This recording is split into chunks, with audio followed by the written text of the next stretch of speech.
All right, hey guys, Wayne Fillmore here. I'm here with Dr. Kent Hovind, General Han Solo, and Super Christian Tim. And today's topic, I just wanted to talk about young Earth creationism and old Earth creationism. I have Dr. Hovind on the line, who is a young Earth creationist, and General Han Solo, who is an old Earth theistic evolutionist.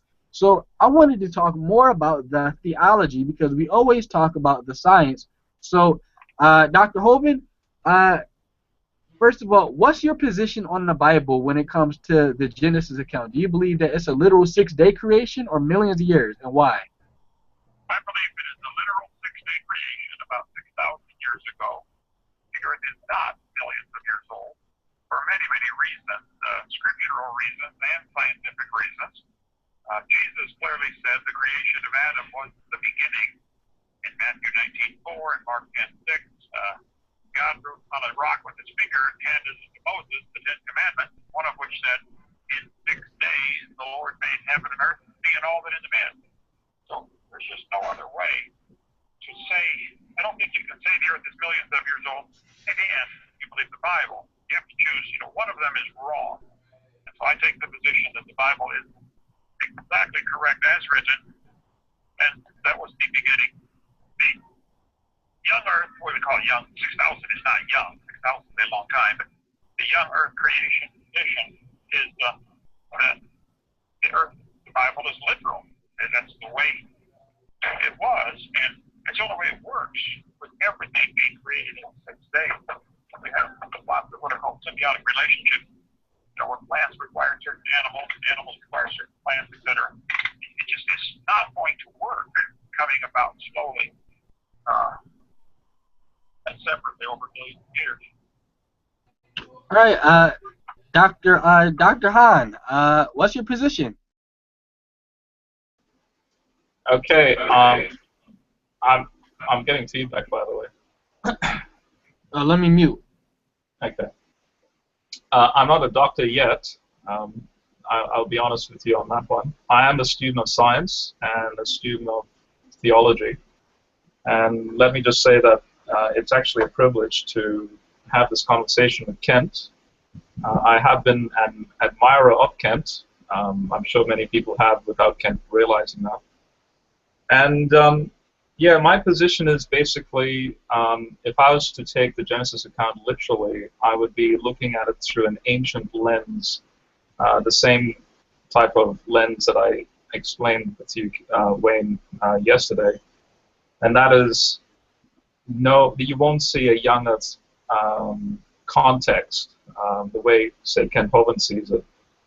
You will see flat Earth, solid dome, the waters above the dome, that sort of thing. And you'll see a framework with respect to the days. In fact, the way the days are positioned, you see this ordering of from chaotic material to ordered material, and then chaotic material to ordered material.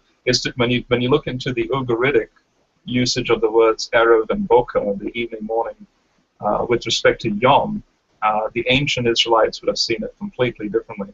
Now, ultimately, in a modern scientific context, I'm actually a concordist. So I believe that God accommodated obviously his omniscience with the limited knowledge of the ancients when they thought about these things, and like I shared with you, Wayne, about the agricultural context. But the way he engineered the text, me as a scientist, I can look at the text and go, wow, there's actually similarities with, say, the evolution of the Earth through its stages, in the last 4.5 billion years, and so on. That there's actual legitimate stages scientifically with the ancient texts as well. So that's my position, Wayne. And in a back and forth exchange, I'd actually like to respond as well, like when Kent speaks about Jesus in Matthew 19. Oh, well, go ahead. You guys can both go at it. Go ahead. So can I respond to 4 points? Oh yeah, go ahead. Well, yeah. Okay. Because I want to have equal time with. I don't want to take too much mic time. All right, I want to be. Let's do Let's do, you do 3 minutes, and Kent can have 3 minutes. Okay. So in response to what Ken said, in Matthew 19, the creation of the beginning, if you were to take that literally in the sense of Adam and Eve being created at the beginning, then you're basically saying, in a Jewish thought process, you're basically saying Adam and Eve was in verse 1 of Genesis 1. In a Jewish way of idioms and communication, all Jesus meant was, you know, the creation passage, Genesis 1 and 2, at the beginning of the creation of marriage, God made Adam and Eve. In Exodus 20, when Ken spoke about 4 and 6 days, again, the preposition in the Hebrew, the word in, is not in the Hebrew. It literally reads for 6 days. Now, in the context of the ancient Near Eastern perspective, that means 6 long periods of time, 6 epochs. And I think that's all I need to say in response so far. So, okay, go ahead, Ken.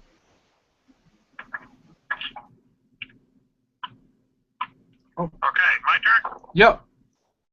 What I heard him say between the lines was nobody can understand the Bible without him telling us what it means. There isn't one person out of 1,000 who would just simply read the Bible and come to that conclusion. So in other words, we need him to tell us, which is job security, of course.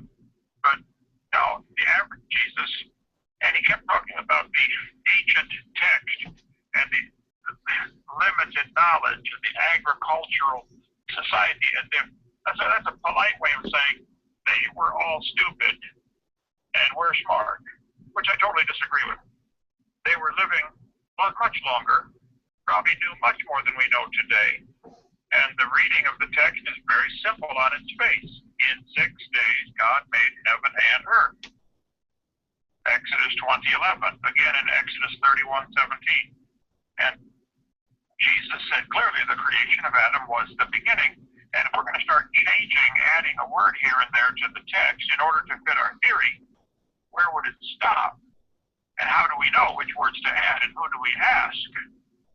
I see a real serious theological and of course scientific, which we haven't gotten into yet, problems with that position. I disagree 100%.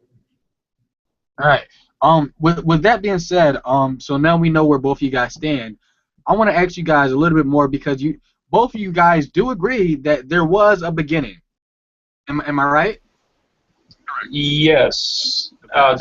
Even that is a complex issue, but I will say yes for now. Yes. Yes. Okay. So there was a starting point for all creation.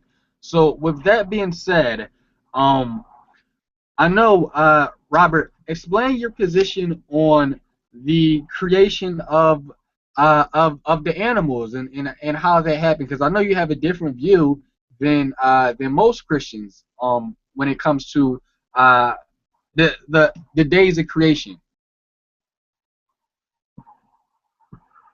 When it comes to, because you believe in evolution too, so you believe evolution is a God-ordained process that God used.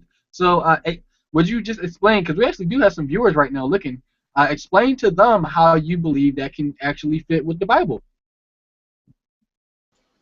Yeah, okay. So when you look at the text, I believe that unicellular life was created in verse 2 of the Genesis passage. Now notice that verse 1 starts with this is when I meant it's a complex issue. It can either mean that there was no beginning. The word Bereshit actually is not a definite article.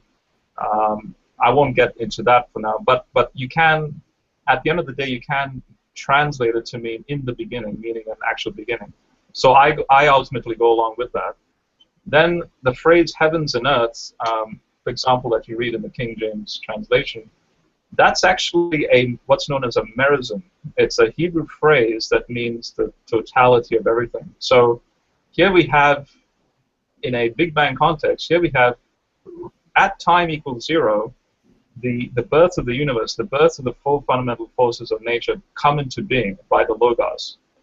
Then it jumps to verse 2. So you have a telescoping of 30.8 billion years ago, Big Bang, then 4.5 billion years ago. Now we are at the conditions of the planet of Earth. And again, the phrases tohu or bohu speak about the Hadean period of the planet. Then it speaks about the ocean depths. So later on in the cooling phase of the planet, the entire planet becomes a primeval, like, water world. It's dark on the surface, so that means the toxic gases are covering the entire planet. No light can come through.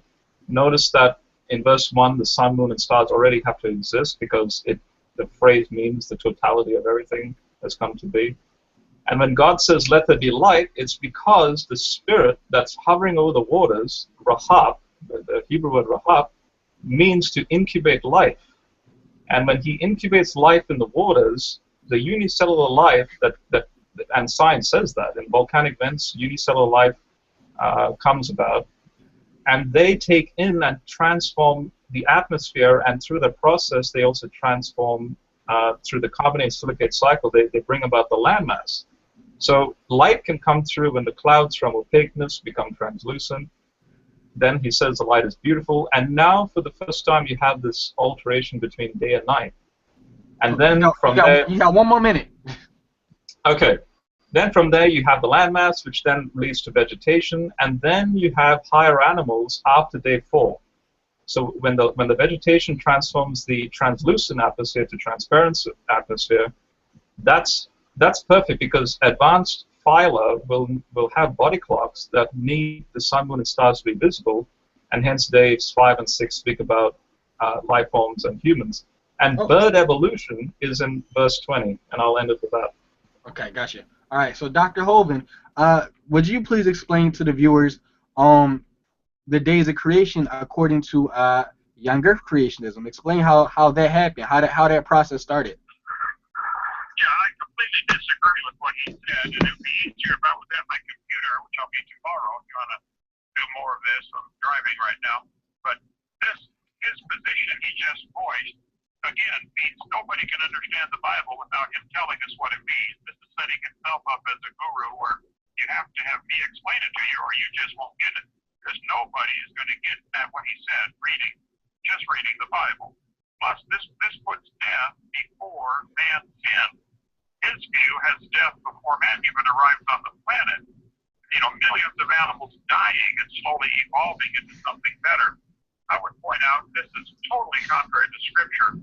You know, his view that death brought man into the world is the exact opposite of what the Bible says. Man brought death into the world.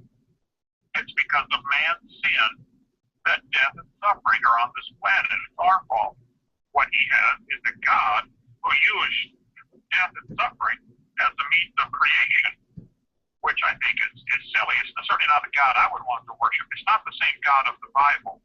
He may believe in God, but it's not the God of the Bible at all. Certainly not the same God that I have. Okay? So, and that's not what Jesus said. Man brought death into the world. Romans 8 and 1 Corinthians 15 both tell us that the reason we have death is because of man's sin. So if what he said is true, then we can go through and cut out lots of the Bible that's simply not correct. So the idea that death is the hero rather than death is the villain of the plot is exact opposite from what I believe. I think the plain obvious reading of Genesis is that God made it all in 6 days. Plus when he said in Exodus 20, I want you to work 6 days and rest 1, he's introducing the Sabbath concept in Exodus 20:11 because God worked 6 days and rested 1. Does that mean we're supposed to work 6 million years and rest for 1 million or work 600 million? It's silly. And why? Nobody knows why every culture of the world has a 7-day week. There's no lunar reason, there's no stellar or solar reason for that. The only reason cultures anywhere have a 7-day week is that was introduced by God himself to Adam and Eve, and then later to Moses. And that's why we all have a 7, and we have a 7-day body clock. You know, you work 6 days, you want to rest 1. So that is what his position, as sincere as he may be, is completely contrary to Scripture, completely annihilates the purpose for the death of Christ on the cross. Why would Jesus die to save us if man wasn't? I don't see how man can become a sinner in that theology he's teaching. So I would say that's a heresy if he's a Christian, or just silly if he's not a Christian. Okay. Well, Han, how would you explain? Because that's a really good statement that Dr. Hovind brought up. How would you explain Yeah, that? yeah. Dr. Sharp? Can I respond? Yep, go ahead. Yep. Yep, cool. So, Kent, now with respect to, so I've just written down notes while you're speaking. So, I won't, go through each one. I'll just pick out ones that that are relevant. So you said about the guru thing. Well, you see, you do see an evolutionary psychological advancement of human beings from the Paleolithic onward. Now, notice that God in the Bible has continually accommodated that. You can't say that the Levitical laws, for example, you can't say that all of them actually derive from God himself. Most of them are borrowed from the laws of the common land, especially, for example, to chop a woman's hand off, for example, or even certain food laws. Then later on in Jeremiah, knowing the advancement of human beings, say, in the time of Christianity, he says there will come a time when a new covenant will arise. It won't be like the covenant I gave to the Israelites. So God is beautifully accommodating himself through the ages, and finally culminating with a message, which is in Jesus, that would benefit pretty much everyone from there on. The reason why he did that, because that's the way people were at the time. Now, I'm not saying, when you said that I'm declaring that ancient society was stupid, well, actually, I agree with you that they were very sophisticated, again, in a primitive context, and so that's why I told Wayne last night, I said, would it be beneficial for a scientist today to ridicule a person, at the time of Moses, who thought that the waters were above the sky and that's what caused it to be blue? No, because in their context, in their agricultural context, that was beneficial for their lives. Today, our beneficial technology is in totally vast, different contexts. Then you spoke about, man bringing death into the world. But then you see in Romans 8, Paul is very explicit that the creation did not bring in death. God was already bringing in corrupting bondage. He already brought, in the Greek, it's thermodynamics. He started that. Paul's very clear. He says the creation at the start was continuing through up until the present time. And so then he says, and through this hope we have about what Jesus has done, that Jesus can now reconcile not only us, but everything else back to his cosmic temple. And the cosmic temple is in Genesis 3, the Garden of Eden. So then you spoke about the Sabbath. Now, the Sabbath is not a fixed 6-day week. The Jews did not consider the Sabbath to be a structured week. You have a structured six year, of tilling the land, and then a 1-year Sabbath for the land, for example. So, okay, go ahead, Wayne. Well, Wayne. Oh. We're breaking up real bad. I'm in a lousy area, and I'm only hearing about half of what he says, so this is kind of unfair. And I cannot take notes while I drive. Did I come in through? But we can do this tomorrow when I get to a landline and can hear better. And take. Did I? Whether he realizes it or not, he still is referring to them as an agricultural society, and that has the connotation, obviously, of they're dumb, we're smart, and now we know better. And the water above the sky, because they need the water for their plants.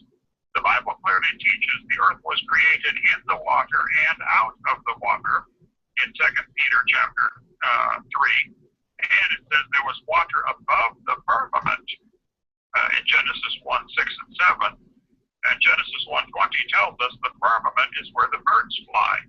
I believe the Bible clearly teaches there was a canopy, probably of ice, above the atmosphere, like a big inflatable building. And the earth was protected inside. We have 6 layers to our atmosphere now, the troposphere, stratosphere, etc. There used to be a 7th layer. The Jews, if you read the book of Josephus, when he discusses Genesis chapter 1, this is 2,000 years ago, he said there's a crystalline canopy above the atmosphere. And I believe there was one, and that explains why they lived to be 900 and why the reptiles grew to be 80 feet long, which we call dinosaurs when we find their fossils. And I cover all that on my video number 2 on drdino.com. By the way, Wayne, we now have the drdino.com domain from my son, who had it for his ministry for years. So, drdino.com. You can watch my video number 2 about the canopy. So, I hate to have to do this because I love the discussion. I think people need to hear both sides, but I completely disagree that the ancients were stupid. I think they were exactly correct. The earth is only 6,000 years old. Man brought death into the world. And the idea that the earth is billions of years old, or God needed billions of years to do his work, is silly. Just plain silly. So, with that being said, I can reschedule this for tomorrow, and we can pick it up again. Is it possible? Was I breaking up, Wayne, to you in my last? Well, no, you weren't breaking up. It's just that Kent right now he's on a cell phone and he's driving and he has bad reception. Oh, right, okay. Can I at least for the audience respond to what he just said, and then we continue tomorrow? Yep. Okay, so Kent, with respect to the Earth being created in water and out of water, that is an ancient Near Eastern perspective. You have, for example, Tiamat and Marduk and all those Sumerian contexts of how the Earth came to be, and it's just a borrowing of that. But the context is that Yahweh is the one who is the true God. He's the one who's going to, he controls these other beings. That it's actually not a denial of the existence of these other beings. Secondly, you spoke about ice canopy, and Josephus speaks about that. Well, Josephus is actually, again, referring to the A&E context where, for example, Psalm 145 speaks about the waters above the heavens, and Job 37 speaks about the sky to be a solid metal mirror, a transparent, solid metal mirror. But then, Basil the Great, the church father in the 4th century, he comes along and says, this was an ancient view that now, through the Greek sciences, we know to be not true at all. And he calls it a childish theory. That's his words. Based on the observation of the sky and the meteorological observation of, what the Earth is. And so it all comes down to point of view. Basil is not saying that Josephus was stupid. Basil was not saying that, the people in the ancient Near East were stupid. It comes down to a perspective of what they knew at the time and how they interpreted, nature around them. In their own context, it worked. The fact that they kept the views means it worked. There's an advancement in the theory of from geocentrism to heliocentrism in Basil's day, and so now heliocentrism is actually a more advanced view of the planet, something that the ancients obviously didn't. They didn't think about it because in their context they didn't need to think about it. That's the difference. So that's my response to that. I only heard part of that, Wayne, but to say that somebody in the 4th century BC or 4th century AD, whichever it was, he says there's no metal sphere above the Earth. The Bible doesn't say anything about a metallic sphere. It talks about a crystalline canopy, which certainly.